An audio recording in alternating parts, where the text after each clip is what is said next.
本要碰到车，没像台湾那么容易。こんにちは。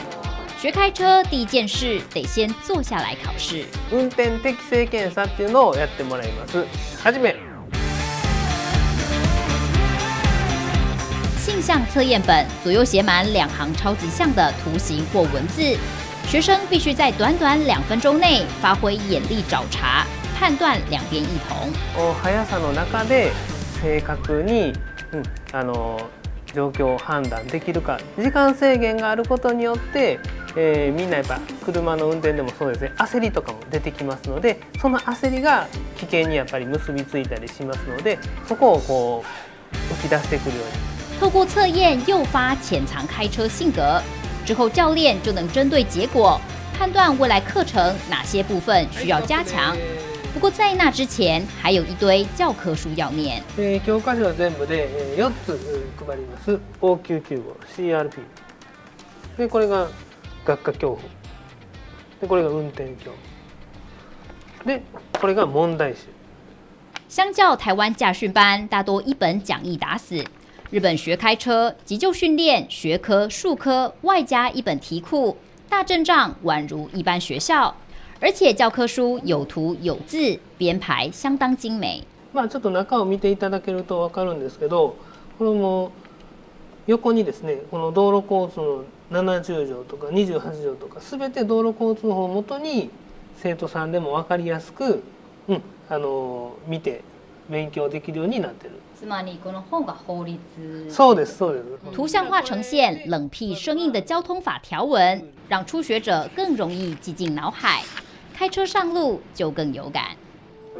じゃあ佐々木さん、よろしくお願いします。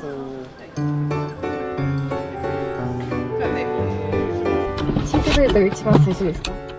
シートベルト、椅子。あ、そう、椅子。そうですよ、そうですよ。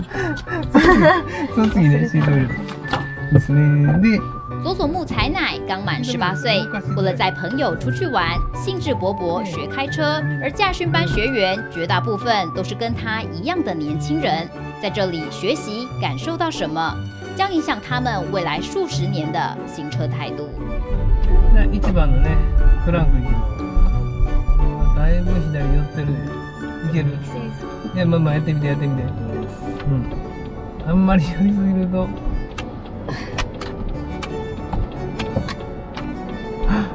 どうですか？当たってるね。どこですか？後輪、左の後ろ。そう。これ内輪差でね。其实台日数科训练差异不大，场内练习不外乎 S 型曲线、路边停車、倒車入庫。但如果要實際上路開車，在日本得先考取臨時駕照。路上運転する際はね、仮免許っていうのを取っとかないと路上で運転ができないんです。でも横に指導員が乗って以降じゃちょっとね捕まってしまいます。じゃあ前も変えてくださいね。拿到临时驾照，接着进入第二阶段，也是新手最害怕的道路驾驶。横断歩道以外のところでさっきみたいに、渡りそうな歩行者がもしいた場合は無理に譲る必要はないですけど、もし渡り始めてるとかね、もうそういう時は止まってくださいね。无论直行转弯，教练不断提醒注意安全。この辺りも結構住宅街ですよね。ということは歩行者も結構横断歩道来るはずなので、十分見通し悪かったら速度落としましょう。事实上，日本驾训总时数学科26小时，术科31小时，与台湾差距不大。但相较台湾重技术，日本则更将开車視為一種責任。やっぱり免許を取ってから実際に交通事故で起こりやすいものとしましては、やっぱり横断歩道で人をはねるとかですね、そういった場面が多いかなと思います。横断歩道の手前でどういう行動を取ればいいのかっていうのを生徒さんがしっかり考えて行動できるように。许多道路驾驶教学时没遇到的状况，甚至会透过模拟器先让学生演练。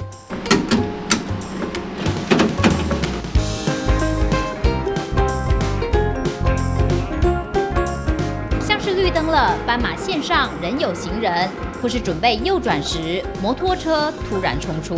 路上教習でもう隣に先生がいらっしゃるのですごく心強いんですけど、でもシミュレーターで一人でこういう風な場面にあったらどうしようみたいなのをすごく考えさせられる機会が多かったので、悪い予測をこう先読みして予測してこう運転にすることがしたいなって思います。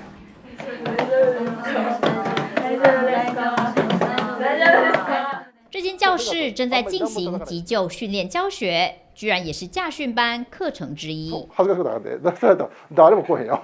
ね、もう奥で、はい、誰か来てくださいって言うんですよ。奥で、はいどうぞ。そうね。不是看教科书死记，而是实际跟着讲师一步步操作，就是怕万一出意外，第一时间就能派上用场。もしもし、大丈夫ですか。